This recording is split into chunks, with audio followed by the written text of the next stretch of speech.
Welcome back, Defenders. Let's start here. Russia's shadow fleet begins to collapse as Ukraine expands maritime campaign beyond the Black Sea. Naval drone strikes have turned the Black Sea into a high-risk zone for Russian oil shipping, while incidents off Senegal suggest Ukraine is now targeting Russia's global export routes. These first two ships in the Black Sea, Ukraine took responsibility. They want the entire world to know that all of Russia's shadow fleet tankers are now fair game. This third ship off the coast of Senegal, Ukraine is being quiet about this one. The fourth ship in the Black Sea, Ukraine is denying it. And I think we figured out what happened. I think this Russian sunflower oil ship was damaged in the port city of Novorossiysk maybe a week or two ago. It could have been that Russian air defenses shot down this drone. It then crashed into one of their own ships.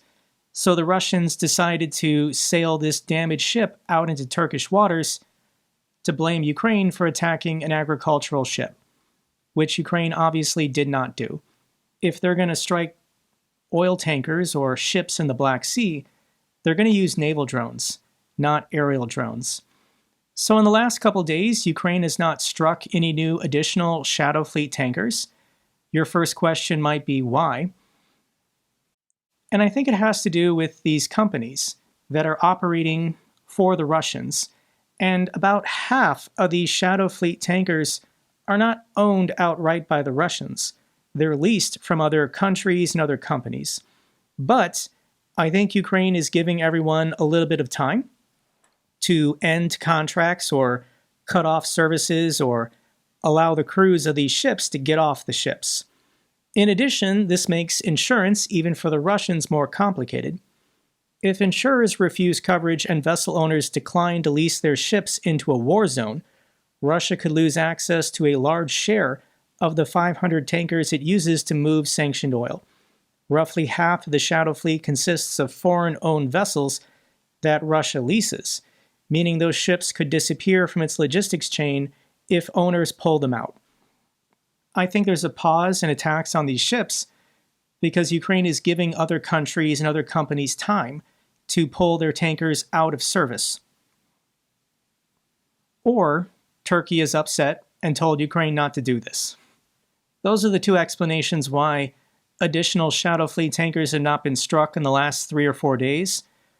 When Ukraine can do it, Ukraine could sink these ships if they want, but at the moment they're only disabling them. So let's get to the bad news for Russia. Ukraine continues their nightly attacks with their own domestically produced drones and missiles. What did they hit in the last 2 days? Ukrainian drone strike ignites fire at Timryuk oil terminal. This is where this gas terminal is located in Krasnodar. And we do have a video showing the oil or gas terminal on fire, and that's a massive fireball. I've seen dozens and dozens of these videos of energy infrastructure on fire in Russia. And every time, I mean, this is like a smokestack right here, and this is the size of the gas fire. Syzran oil refinery in Samara, a key Rosneft facility, was hit by Ukrainian drones. This plant has been targeted before. This is south of Kazan, in the middle of Russia. This is the Samara Oblast. And we do have a video showing the refinery on fire in the distance. This is in the middle of the night, so it's pretty dark. But there is a second video showing the refinery still on fire and smoking the next day. You can see there's smoke rising from at least 3 different points, so I'm guessing multiple Ukrainian drones successfully struck this facility.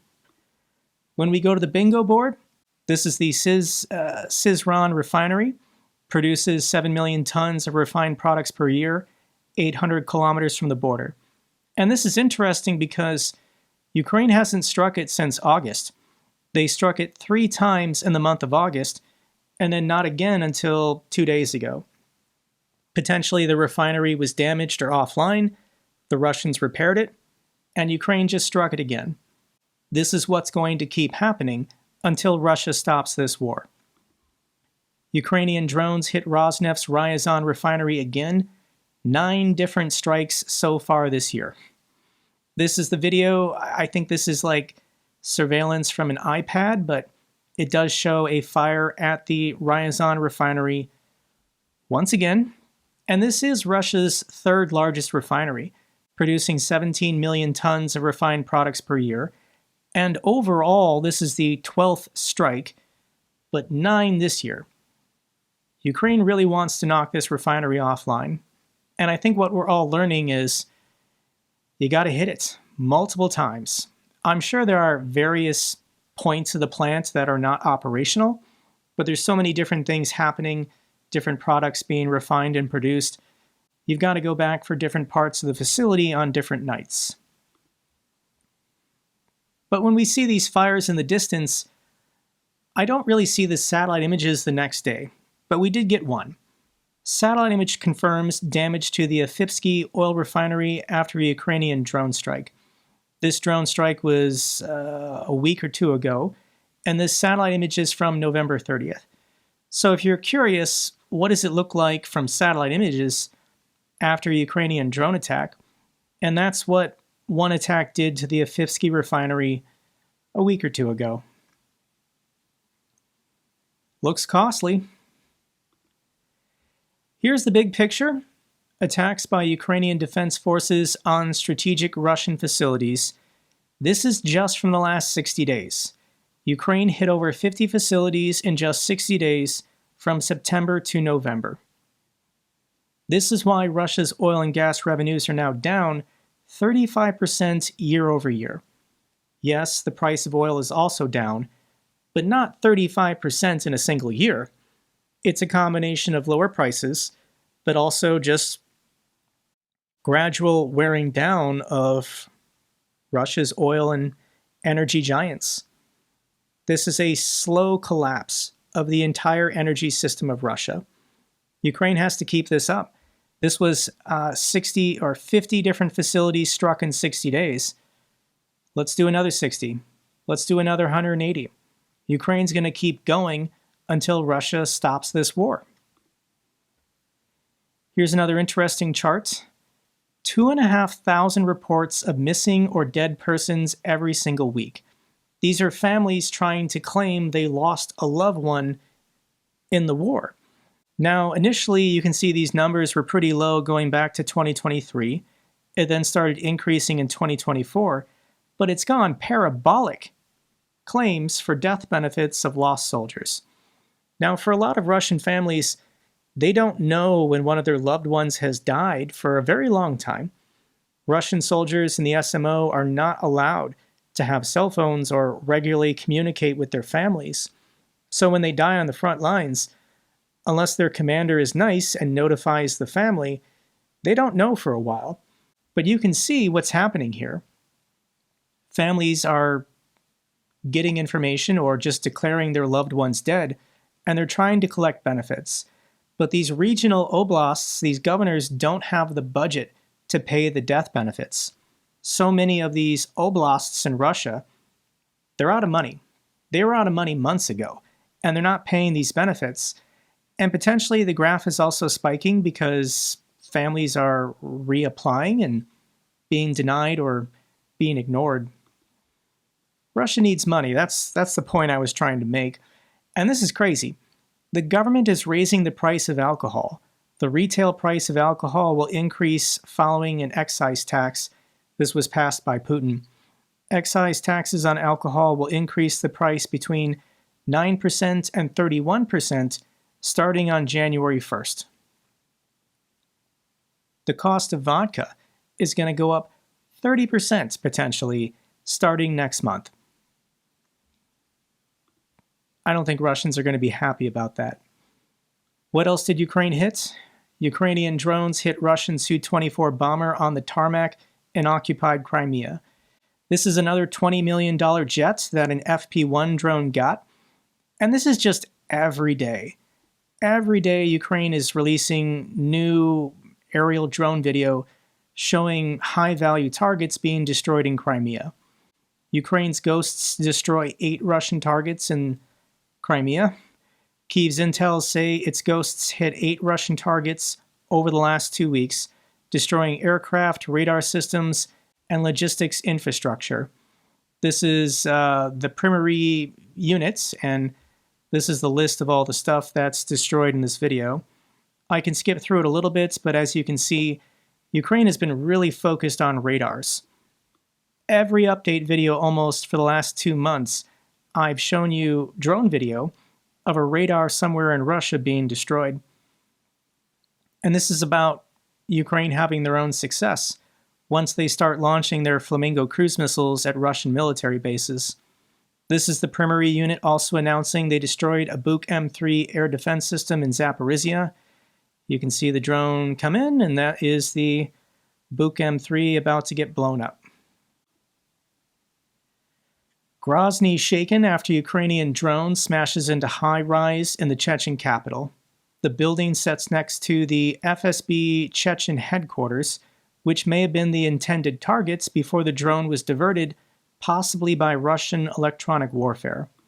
This is a luxury, high-rise building in the capital city of Chechnya, and it's on fire. A Ukrainian drone slammed into it. This is an embarrassment for the Russian state because this is a landmark of their country. This building is on their 500 ruble note. And potentially Ukraine deliberately struck it. They might have. Chechnya and Russia's elites own a lot of the offices and condos in this building, so maybe Ukraine was specifically targeting someone. Or Ukraine was targeting the FSB headquarters in Chechnya, and then the Russians, using electronic warfare, took control of the drone went off course, and the drone slammed into the commercial building. We don't know. But Ukraine has been focused on the Caucasus. They've been going after valid military targets in Dagestan and Chechnya. And I don't know why, but this is interesting because Kadyrov is the weakest he's ever been. The guy is only 8 years older than me, and he looks dead. He's lost a lot of weight. He doesn't make many public appearances. He is physically unhealthy, you can see it. And in response to this significant landmark in his territory being attacked, this is the kind of response video he put out. So I'll play it and then we'll talk about it. Ассаламу алейкум, дорогие друзья, уважаемые жители Чеченской Республики и не только Чеченской Республики. Вы, наверное, уже все слышали, что Шайтана разрушили Чеченскую Республику, военную инфраструктуру, уничтожена техника, завод БПЛА, все что угодно там, но не мирный объект. Я хочу сказать, что они ничего не сделали, они только разбили стекла, там видно и жить. Kadyrov doesn't sound that great. He's doing his best. He's reading off of a script while looking at a computer screen. This guy is dead. And that's truly the heights of hypocrisy, talking about Ukraine shouldn't be striking civilian buildings. Has this guy seen Ukraine? What the Russian military has done to the Donbass region, to all the Russian-speaking areas of Ukraine? I think this guy himself went to Mariupol. So Kadyrov is weak, and I'm sure Ukraine would love some instability in the Caucasus, some regions trying to declare their independence. I don't see that happening because I learned one interesting fact about Chechnya. 80% of their regional budget just comes from the Kremlin. 80% of the money this region gets comes from Vladimir Putin buying their loyalty and submission. So no, I don't think Chechnya is ever going to rise up as long as the Kremlin is paying these people not to rise up. Russia continues their nightly terror. Over 700 missiles and drones rained down on Ukraine in Russia's biggest strike in weeks. This was 704 missiles and drones. Ukraine's air defenses did their best, shooting down 615. But that is almost 90 missiles and drones successfully hitting their targets in Ukraine. Why do I never hear from the Russian side about their military wins, the things that they destroyed, aside from, civilians. We'll go through it. St. Nicholas Day terror. Russia destroys gauze, bandages, medical splints in Dnipro warehouse strike. This was a warehouse holding medical supplies, gauze, bandages, antibiotics, whatever, and the Russians blew it up because they're trying to kill as many people as possible. They're trying to kill as many sick and wounded people as possible. Russia also blew up the Fastiv railway station in the Kyiv region. This is kind of like a suburb of Kyiv, and this is on the direct rail route. This is Andy Hunder. He is the president for the American Chamber of Commerce in Ukraine, and I want to share with you his reports outside the train station in Kyiv that Russia deliberately blew up. So this night, this is a train station. This is a commuter town on the outskirts of Kyiv. And this train station was hit by a Russian missile.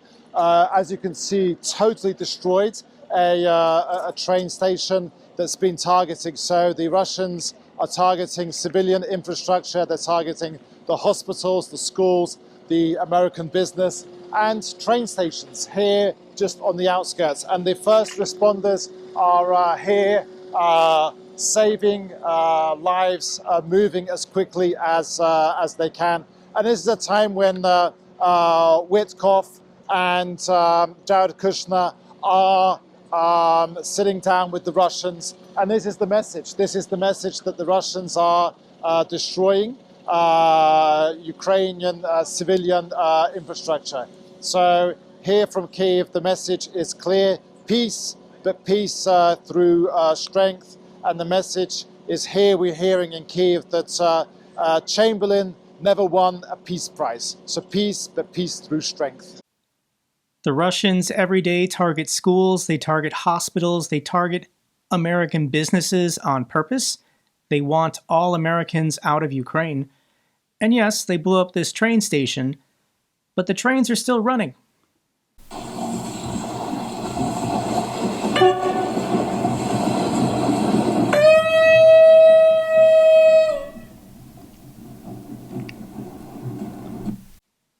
The trains are still running. Russia strikes key Chechnya Dam, forcing sudden closure in the Kharkiv region. This is the Russians targeting a civilian dam. I think it's located right here, but there's a series with reservoirs behind it.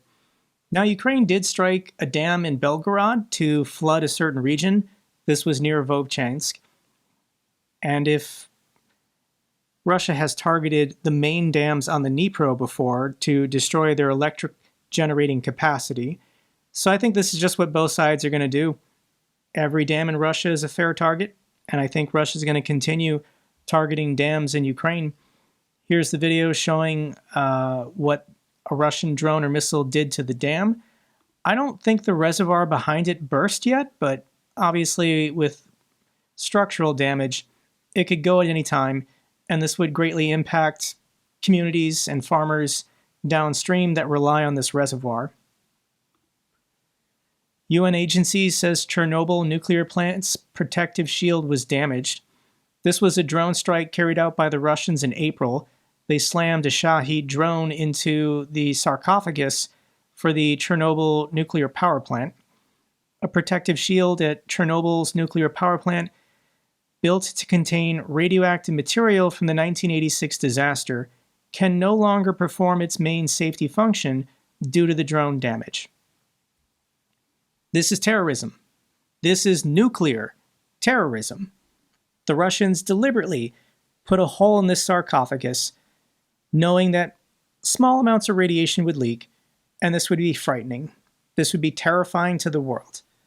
That is what terrorists do. So who would want to work with or speak highly of terrorists? Trump envoys meet Ukraine officials for third day as Putin vows to cede Donbass by force. Steve Witkoff and Jared Kushner are back in Miami, and I guess they're talking to the Ukrainian delegation about Witkoff and Kushner's meeting in the Kremlin. There's this peace plan being proposed, and the Russians told them no. The Russians don't want to stop the war, but they want to do business. They want to make money, and they want their frozen assets returned. We do not trust empty pledges anymore. Ukraine's foreign minister on the Budapest Memorandum. This is a game. This is all politics. Umarov is leading the delegation, and he understands perfectly well who and what Kushner and Steve Witkoff are. Rubio is just going through the motions like the guy is soulless, he's dead inside, to continue serving Trump and Trump's agenda. But they have to remain engaged.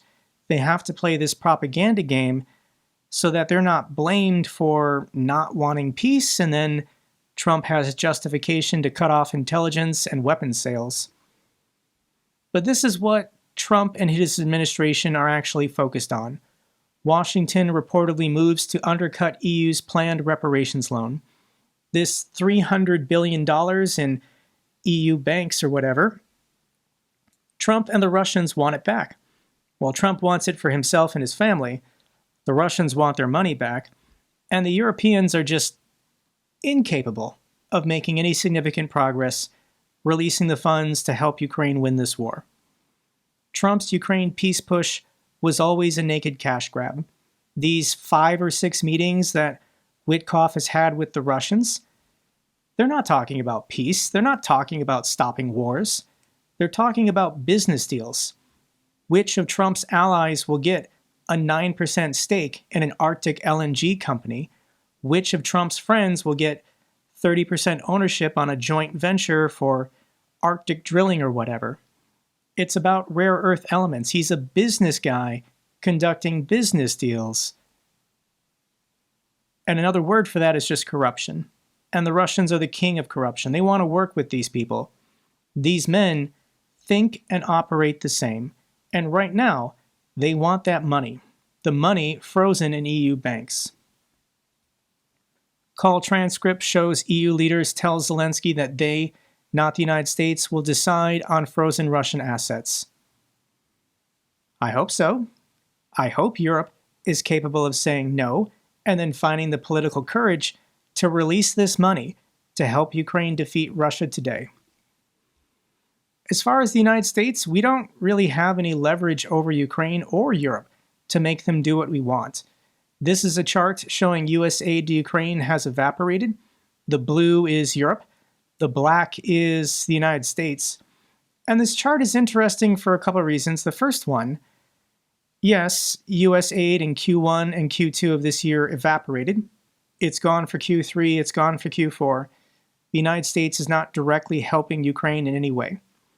But this blue amount, it's shifted because the way that Europe and the United States were handling aid to Ukraine is they would allocate 60 billion or whatever, but 90% of that 60 billion stayed in the country to buy new weapons for ourselves. We then gave Ukraine old weapons, old armored vehicles from the 90s and 80s, stuff that was approaching the end of its service life. But Europe today is not doing this as much. They're still doing it a little bit, but mostly they're just giving direct money, direct investment to Ukraine, so Ukraine can produce their own domestic drones and missiles. Do you see the difference there? There's a huge difference between supplying 20 billion worth of new stuff for yourself and then giving Ukraine your old stuff versus just giving Ukraine 20 billion euros so they can build their own stuff. The funds being given to Ukraine by Europe today, they're having a greater impact because Ukraine is building up their own defense industry. This is more cost effective when you look dollar to dollar. How impactful is aid? So a lot of this black, this is 90% money that stayed in the United States to buy new weapons for ourselves. And then we were giving Ukraine very capable older systems, but it's not the same. Let's now talk about this, and I want to start by saying, as an American service veteran, I am horrified by this document. This is incredibly shameful of the United States. There's absolutely no justification for these drastic changes in U.S. defense policy coming from the Trump administration. The new U.S. security strategy includes a clause on containing NATO expansion and criticism of Europe. The Trump administration's national security strategy refers to the conflict in Ukraine as the Ukraine war, without mentioning Russian aggression.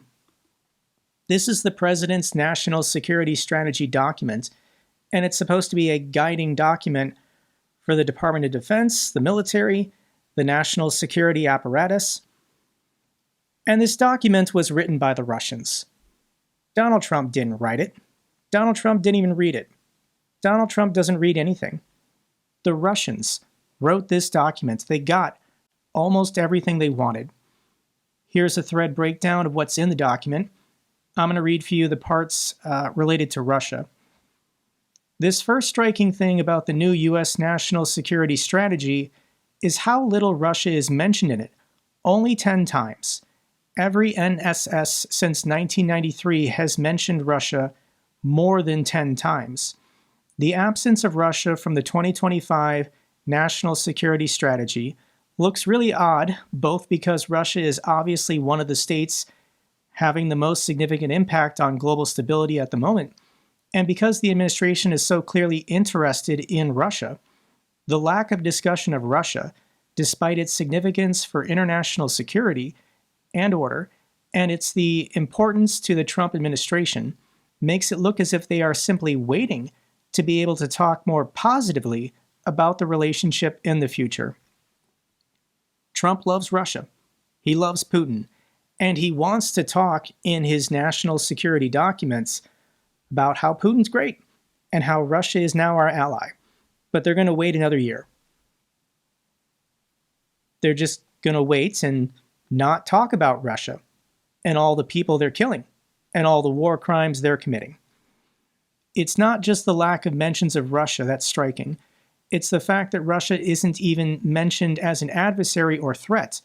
This is the first U.S. national security strategy not to identify Russia as a threat since 2010, at the height of Obama's reset policy with Dmitry Medvedev. She then gives a comparison and all the quotes. I can link this thread down below if you want the specifics. If anyone in Europe was still clinging to the idea that the Trump administration isn't immovably pro-Russian and hostile to Western institutions and values, they need to read this document and think again. The Trump administration has invented a new idea called flexible realism. U.S. policy will be realistic about what is possible and desirable to seek in its dealings with other nations. We seek good relations and peaceful commercial relations with the nations of the world without imposing on them democratic or other social change that differs widely from their traditions and histories. Human rights don't exist anymore. The United States under Trump doesn't care about the value of human life. We used to care if people were being enslaved or tortured or murdered in other countries. We at least would object to it publicly. Trump saying we're done with that. If Saudi Arabia wants to bring back slavery, they can do that. North Korea, they can treat their women however they want.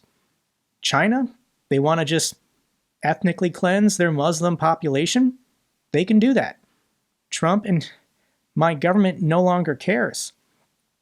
We recognize and affirm that there is nothing inconsistent or hypocritical in acting according to such a realistic assessment, or in maintaining good relations with countries whose governing systems and societies differ from ours. America loves dictatorships. They're easy to do business with. We're going to keep doing business with dictatorships and never criticize them, never challenge them, never stop them when they want to attack and invade their neighbors. America has no interests aside from making as much money for the Trump family as possible. Who is the main enemy in this document? And it's the Europeans. Cultivating resistance to Europe's current trajectory within European nations. So the United States is not going to be intervening in authoritarian or dictatorships, We're going to respect their forms of government and traditions. But Europe? MAGA wants to change you guys. You're the problem in the world. It gets worse. So let's first do the polling, and there's this line in the document saying, a large European majority wants peace. It's minority governments in the EU stopping peace from happening in Ukraine. When you look at the polling data for EU citizens, and they overwhelmingly support sending military aid and financial aid to Ukraine to stop Russian aggression. Because, of course, the Russians are going to keep going next. They're going to the Baltics, they're going to the Caucasus, going to Moldova, maybe parts of Romania, parts of Finland, parts of Poland. Putin wants his old imperial borders back from the czars of Russia. And this document is completely out of place with American values. If you're an American citizen watching this video, you're not crazy. What you think and believe is what most Americans believe. 62% of Americans want Ukraine to win this war. 65% support providing Ukraine with long-range weapons like Tomahawks. 68% support selling American weapons to Europe, knowing Europe is going to give them to Ukraine. This polling comes from the Reagan National Defense Survey. NATO's favorability in America is at an all-time high. 68% of Americans approve of NATO and Article 5 defense protections, meaning that if Russia attacks Finland or Poland or whoever, America's military will come to their defense. But that's not what Trump is writing into national security policy. That's not what he's forcing our military leaders to do. Trump doesn't care what the American people think or feel, because the Russians are offering him a lot of money. And they're just interventionists, but they're interventionists in other democracies. Promoting European greatness. American officials have become used to thinking about European problems in terms of insufficient military spending and economic stagnation. There is truth to this, but Europe's real problems are even deeper. Continental Europe has been losing share of global GDP, down from 25% in 1990 to 14% today. That's because of the emerging economies of China and India, whatever, partly owing to national and transnational regulations that undermine creativity and industriousness. How dare you, Europe, regulate Elon Musk and Peter Thiel's businesses? Allow America's oligarchs to have unfettered access to your markets and manipulate your societies, your governments. But this economic decline is eclipsed by the real and more stark prospect of civilizational erasure. Europe, because you've let in so many brown and black people and Muslims, you're facing civilizational collapse, erasure?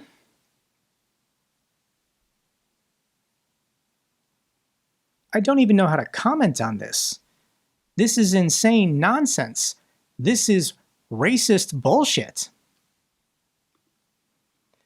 The document also says that Europe has to be in charge of their own security, and the United States wants Europe to be leading NATO by 2027. Rearrange all of the military structures.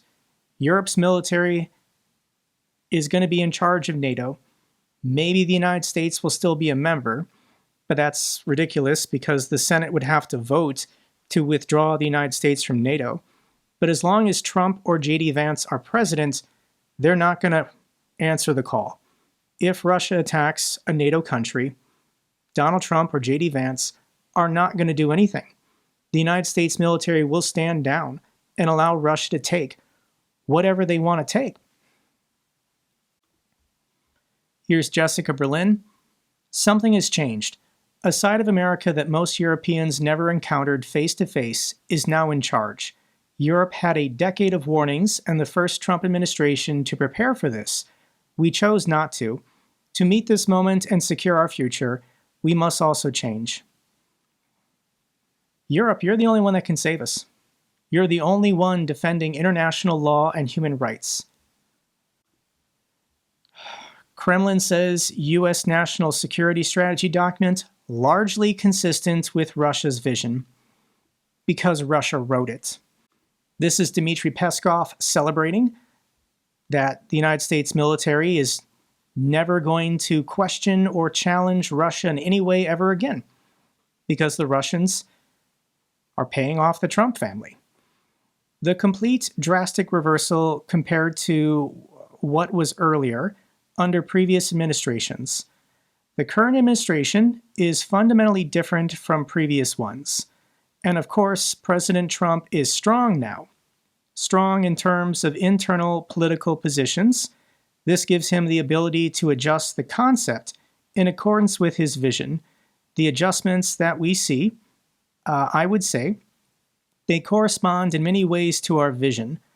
And perhaps one can only hope that it could be a humble pledge towards constructive work together in search of a peaceful regulation in Ukraine. At the very least, they even confessed that NATO needs to stop expanding. Blah, blah, blah, Russia's really happy. These are the teams. I posted this image a year ago after Donald Trump was elected because he told everyone exactly what he was going to do. These are the three big nuclear powers. What these three want is to be allied together. They can engage in as much corruption as they want. They can enrich their ruling elites and their oligarchs. They can bully, conquer, subvert, do whatever they want to their smaller and weaker neighbors. If they want to redraw the maps, they can redraw the maps. They have the most powerful militaries. That's their right. So standing over here, people protecting international law, democracy, human rights, things that we cared about the last 80 years, I'm on your side, guys. But the government of my country is allied with China and Russia to divide up the world into three spheres of influence, and then you can do whatever you want to your smaller, weaker neighbors. Trump wants to annex Canada, steal Greenland, invade Venezuela, absorb the Panama Canal. He's trying to desensitize the American people and then turn the United States military into his personal shock troopers. Send them in, take the resources, reward Trump's allies. Russia's doppelganger networks flood France with 200 fake news sites ahead of the 2026 elections, according to Ukraine.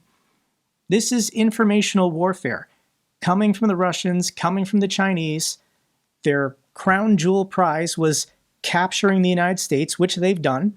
The United States is now working for the Russians and the Chinese to subvert and destroy global democracy. And let's cover the prime culprits, the guy who's really behind everything.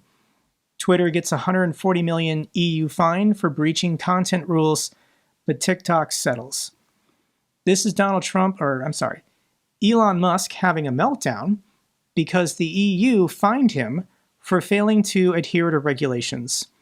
The EU should be abolished and sovereignty returned to individual countries so that governments can better represent their people. The Russians agree. Elon Musk and the Russians agree that Europe should remain divided and weakened so they are easier to manipulate and conquer. Here's Kirill Dmitriev supporting Elon Musk. EU bureaucrats have turned into enemies of free speech, enemies of Western civilization, and ultimately enemies of themselves. All of this enemies of free speech bullshit, it's just until they can get power, and then they will end free speech themselves. Twitter is banned in Russia. Facebook is banned in Russia. Instagram, LinkedIn, Signal, Discord, Snapchat, and now Roblox. They're all banned in Russia. But you're never going to see Donald Trump or Elon Musk criticize the Russians about not having free speech. This tweet was community noted. Community Notes is supposed to be Elon's system for exposing lies and hypocrisy. But Elon removed the community note. He is going to protect the Russians at all costs. He is Russia's biggest supporter, biggest ally. There's also Viktor Orban, this piece of shit. He's jumping in. The Commission's attack on X says it all. When the Brazilian overlords cannot win the debates, they reach for the fines. Europe needs free speech, not unelected bureaucrats deciding what we can read or say. The Russians approve of Viktor Orban. You can leave the EU. There is this thing called Brexit. If you don't want to be part of the EU, you can leave. But he doesn't want to do that because he makes money by being in the EU. Hungary is like the poorest state in the EU that receives disproportionately the most EU benefits, mostly coming from Germany. I'm going to keep making these videos, and I hope you guys keep watching them, but we're going to have to be repetitive. We're going to have to keep saying the same thing over and over, because there's so many stupid people out there, guys, that have fallen for this. They've just fallen for it. The bald hypocrisy of the Trump administration shouting about free speech violations in democratic Europe without saying a word about massive violations of free speech in autocratic Russia, Belarus, China, North Korea, Iran. It's striking and tragic. And now we've got Republican senators, this is Ted Cruz, calling for Trump to put sanctions on Europe because Europe fined X, because X was not following the same regulations that Facebook, Instagram, all the other social media platforms follow. It had to do with the blue check marks and not being transparent about who these people actually are. But yeah, I think at some point in the next 2 years, we will get to the point where Trump is economically trying to destroy the EU, and he'll be placing sanctions on Europe. He'll cut off LNG shipments. He'll cut off whatever if he thinks that he can weaken democracy in Europe. This is all Elon Musk. Elon Musk bought Twitter and corrupted it, turned it into his personal propaganda platform. He spent $300 million of his own money making sure that Trump was elected last November. Elon is interfering in the elections of the UK, Germany, France, Romania, Brazil. This guy has global ambitions to destroy democracy because it's easier to do business in authoritarian countries. In a democracy, you have regulation. You have consumer protection laws, environmental laws, labor laws. In a dictatorship, the people have no say. They have no rights. All you have to do is give money to the dictator, and he can make anything happen in your country. This is what this man wants. And he enshrouds it in this mythos about civilizational collapse and white people are going extinct. Just racist bullshit. This is the world we live in. MAGA voice. Donald Trump is your president. Donald Trump is your president. Donald Trump is your president. Community note. This user is Russian and poses as an American conservative. This Twitter account has 1.3 million followers, and it just spams all day, every day, the same MAGA bullshit, MAGA talking points, and it works. It's enough. Enough to manufacture popular support for the most disgusting, offensive, dumb person to ever hold the office of the presidency. Let's get back to Ukraine. We kind of went on a tangent today, didn't we, guys? Here's Ilya Ponomarenko. What makes my blood boil these days is the fact that the most self-sacrificing, the bravest, the most valiant people on this earth, in a critical moment of history, are just being backstabbed by the most corrupt, the most dishonest, and the most indecent, in the stupidest and self-destructive way possible, for nothing but petty politics and cash grab schemes, because they can and they don't care. Congratulations on Ukraine's Armed Forces Day. We owe these men and women with blue and yellow patches on their shoulders everything in our lives. They're one of the last bastions of true decency, values and common sense in this world that has gone mad.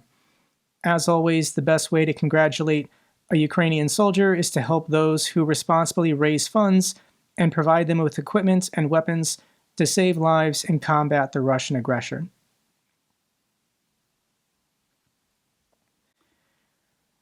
I'm still here. I'm still with you guys. Let's get to one piece of good news. Sweden to cut developmental aid to 5 countries and divert that money to Ukraine. The Nordic countries plan to phase out aid to Zimbabwe, Tanzania, Mozambique, Liberia, and Bolivia, and instead use that money to benefit Ukraine. That's unfortunate for these other countries, but yes, I do think Ukraine is more vital if your funds are limited. Final video from President Zelensky. On Armed Forces Day, he went to a hospital to meet with wounded soldiers, and I'll just play for you a little bit of this clip. Доброго дня, хлопці. Доброго дня. Бажаю міцного здоров'я. Лежіть, відпочивайте, лікуйтесь. З нагоди дня, вашого Дня Збройних Сил хотів вас привітати з вашим днем, подякувати за службу. Дякую за службу. Служу народу України. Служу народу України. Дякую вам за службу. Служу народу України. Дякую вам за службу. Одужуйте. Служу народу України. Дякую вам за службу. Дякую, пане Гарн. Дякую, службу. Дякую. Дякую вам дуже. Доброго дня. Питання. А ви? Дружина? Да. І вас з Днем ЗСУ. Дякую. Це важливо.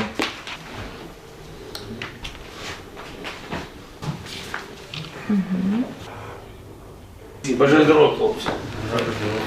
Вітаю вас, Микола. Вітаю вас. Дякую вам. Лежіть, будь ласка, Володимир. Дякую за службу. Вітаю вас, Володимир. Дякую. Радіон. Дякую за службу, Радіоне. З вашим днем. Дякую. Дякую. Вважаю, що спільний день важливий для всього народу, але передусім. Continue supporting Ukraine. Russia will be defeated. I wouldn't still be making these videos if I didn't believe that, guys. Russia will be defeated. We're going to find a way. But everyone has to keep doing their part. Thank you so much for still being here. That's all for this update video. Glory to Ukraine, glory to the heroes. If you found this video informative, give me a thumbs up. Best way to support the channel. Comments and questions, let me know down below. I love hearing from you guys. Till the next video, keep defending the truth, keep defending democracy.